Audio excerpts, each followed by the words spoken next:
Quando tem corintiano, eu gosto de zoar corintiano. Você assiste filme ruim? O que você chama de filme ruim? Pra mim, Avengers. filme ruim é o Nosso Lar. Nosso Lar? Esse filme é Aquele ruim? espírito, ruim pra Eu não caralho. assisti, eu não assisti. É o pior filme que eu vi na minha vida. É difícil dizer o melhor filme que eu vi na minha vida. Isso é porque tu nunca viu as grandes aventuras de Branca Leone. Não, é pior. O que eu tô falando é pior. Por que tão Vocês ruim viram o assim? Nosso Eu Lar? não vi, eu não vi. Não. Ah, então. Mas eu sei do que se trata, é o lance lá dos espíritas, não é? O papo do... É, de que você morre, você vai pro mundo. Então o filme, assim, um cara de bata branca, sabe aquela construção besta, tipo, o lugar, o cara é bom, ele tá de bata branca. Sim. Coisa hippie Clichêzão. velho. Hippie velho, assim. Aham. Andando num lugar que é um tipo praia, sabe? E aí tem um hospital que recebem você. Veja bem, eu acho que a questão da vida após a morte é uma preocupação séria para muita gente. Não estou dizendo que não seja uma preocupação séria, provavelmente é pré-histórica, a gente sonhava com mortos e achava que eram pessoas que estavam nos visitando. Ainda hoje, um monte de gente sonha com morto e acha que são essas pessoas nos visitando. Então, eu não quero dizer, eu não sou religioso, mas eu dei aula há muitos anos de filosofia da religião, entendo um pouco de religião.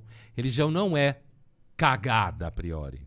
Né? Apesar de eu não acreditar e tal, não é cagada a priori. É uma produção humana tentando dar conta do fato que a gente é uma espécie fodida, que morre, que sofre, que perde.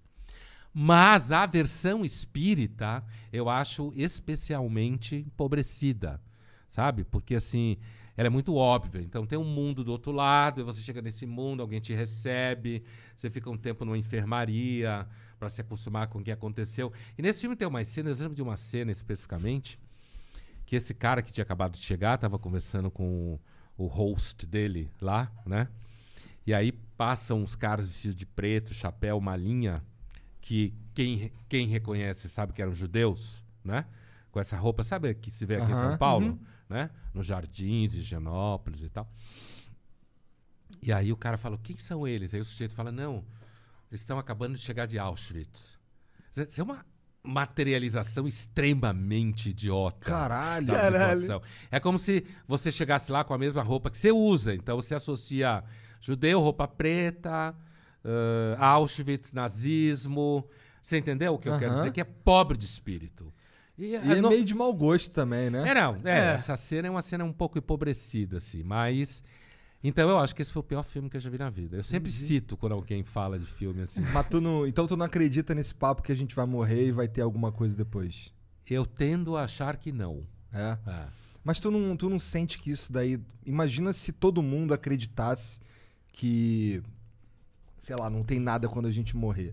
Isso daí não daria uma pirada na cabeça de todo mundo? Não é bom que as pessoas acreditem então, que tem algo? Isso que você está me perguntando, que é uma questão muito antiga e muito séria, debatida sobre a relação entre filosofia moral e vida social e contrato social, isso é uma questão muito antiga, né? E séria.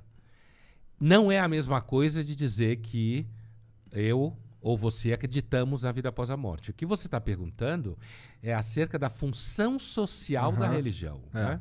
Muita gente acha, se a gente olhar a história da humanidade assim, e a maior parte da humanidade sempre foi religiosa, desde a pré-história, provavelmente, se acredita em ungüentos, em curas miraculosas, a própria palavra xamã vem da Sibéria, tem por aí uns 30 mil anos, então... Os siberianos são muito malucos, assim, no bom sentido, né? Drogas e viagem para outras dimensões. A gente seguramente delirava bastante. Delirava no sentido de, não só de ingerir princípios ativos, psicoativos que geram percepções, mas assim mesmo de misturar a realidade com o mito. A própria experiência do pensamento no começo, provavelmente a gente achava que era uma voz falando na cabeça. Como até hoje tem gente que acha, né?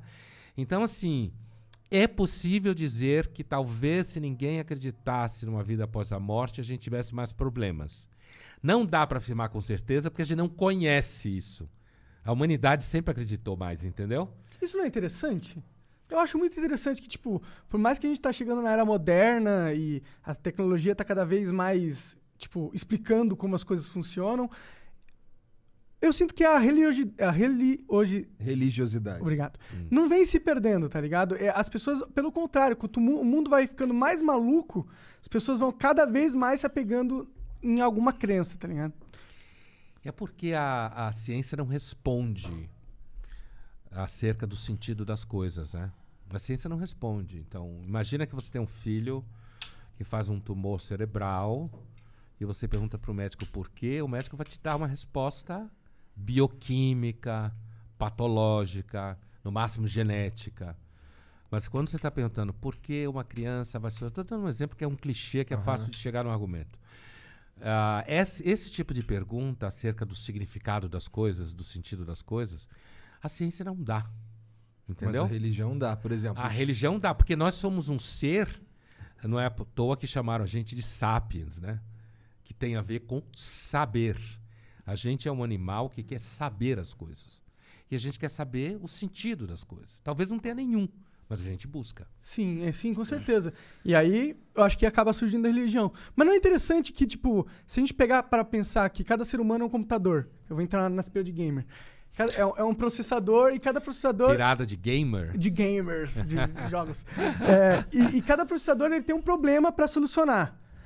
Eu acho que quando a gente coloca a humanidade para pensar junto, ou através da cultura, da sociologia, dos ensinamentos e tal, e de alguma forma a maioria da sociedade chega à conclusão que Deus existe, eu acho isso interessante, porque essa não é uma conclusão só da burrice humana que não quer lidar com o escopo de morrer e acabar. Mas também é um, tipo, toda essa produção humana que a gente passou, sei lá, 10 mil anos aqui fazendo, levou para que a humanidade chegasse ainda no consenso que eu acho que Deus existe. Eu acho interessante, isso me dá esperança, de certa forma. Pode ser eu querendo justificar o meu fim certo, mas, ao mesmo tempo, é interessante, porque não precisava ser assim. Como o Igor falou, poderia ter sido a conclusão de realmente, a gente entendeu, a gente tá aqui ao acaso, vai todo mundo morrer, e todo mundo poderia ter aceitado isso, mas não foi isso que aconteceu, sabe? Provavelmente isso não aconteceu porque grande parte da nossa atividade cerebral delira.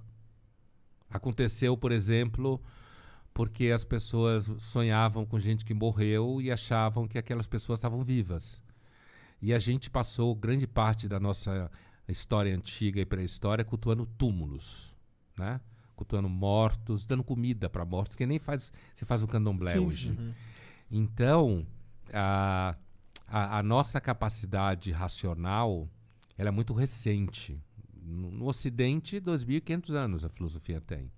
A científica, então, é mais recente ainda. Não pegou. Então, nós somos uma espécie pré-histórica, na verdade. Igualzinha ao que a gente era, no mínimo, há 300 mil anos. A gente precisa estar levando esse lero aqui há 300 mil anos atrás. Iguaizinhos como nós somos. Nosso equipamento nos permitiria. O equipamento é o mesmo, certo? É o mesmo equipamento. Mais de 300 mil anos. Estou fazendo a conta baixa. Então, assim, é muito provável que essa nossa capacidade de associar, por exemplo, sons a entidades no céu, ou associar tempestades a alguma irritação que cai sobre nossa cabeça, é parte daquilo que os historiadores da religião chamam de homo religiosos, que é uma estrutura em nós. E por isso, inclusive, nesse processo, a gente, inclusive, fabricou há cerca de... Vai fazer uma conta redonda, 5 mil anos, o Deus de Israel, que depois virou o Deus do cristianismo, o Deus do islamismo. No Oriente, eles fabricaram outras teorias, né? Digamos, são diferentes desse politeísmo que você fica dando comida pro Deus para ele não acabar com você, ou como na Grécia e na Roma anterior à antiga, na neolítica, você cultuava os ancestrais dentro de casa e enterrava eles dentro de casa e mantinha o fogo vivo e tinha que ter filho, porque se você morresse e não tivesse filho para te cultuar, você virava um demônio, certo? Então, seu filho era a guarda da sua eternidade, certo? Então, nós somos uma espécie basicamente religiosa, nós não somos uma espécie científica.